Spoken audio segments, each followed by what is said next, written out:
kumilos na nga itong si Dax upang maningil na nga sa atraso niya dito kay Zoe dahil sa hindi nga isiniwalat ni Dax na kasabwat itong si Zoe ng kanyang ina sa pagkidnap dito ng kanyang lolo Pepe. At dito nga bago pumunta sa Apex Hospital itong si Dax ay nagkita muna sila ni Doc Carlos at nag-usap.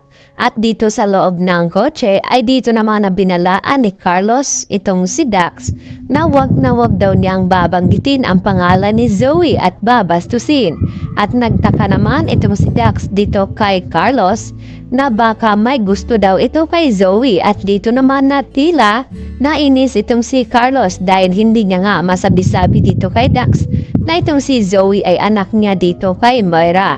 At dito naman na pinagsabihan ni Carlos itong si Dax na kapag nagkaharap na nga sa hearing itong sina Moira ay ang gustong mangyari ni Carlos na ididiin ni Dax itong si Moira sa nangyari ngang pagkidnap kay Don Pepe at siguraduhin na hindi na nga ito makakalabas pa.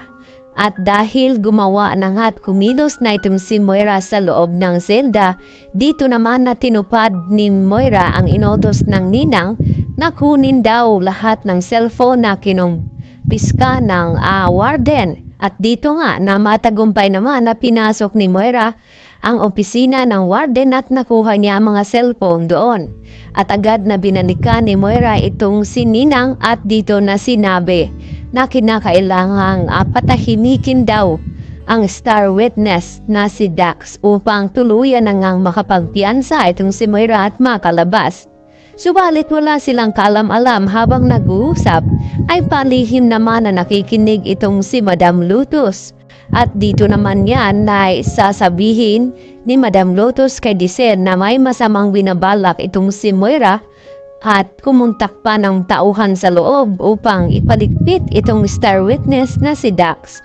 Samantala, dumalaw naman itong si Annalyn dito sa Apex na kanyang mga kaibigan at doon sa kanya lolo Pepe. At hindi niya namalaya na nagkabanggaan sila dito ni Dax.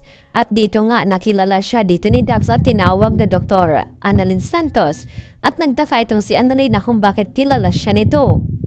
At nagbigay pa ng bulaklak itong si Dax dito kay Zoe. At dito naman na nainis sa galit itong si Zoe dahil ang baho nga daw ng bulaklak na ito at napaka-cheap. At ito naman ang nagustuhan lalo ni Dax dahil palaban daw itong si Zoe. Kaya nung lumabas na nga ito sa Apex ay dito naman na inabangan ni Dax sa labas itong si Zoe. At dito inaya na kinakailangan daw nilang lumabas at mag-date. At dito na inis sa galit itong si Zoe dahil hindi ang tipong lalaki ni Dax ang kanyang magugustuhan. At dito nga na sinabi ni Dax na baka nakakalimutan ni Zoe na may alam siyang sikreto laban dito sa kanyang ina na si Moira at sa kanya dahil magkasabwat na ang mga ito. At wala silang kalam-alam na palihim pala na nakikinig at nakinood sa kanila itong si Justin.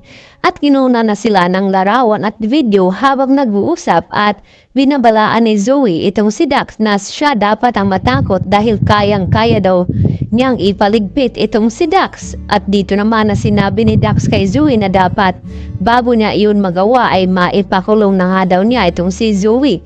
At dito siya natahimik sa sinabi ni Dax at narinig lahat iyon ni Justin.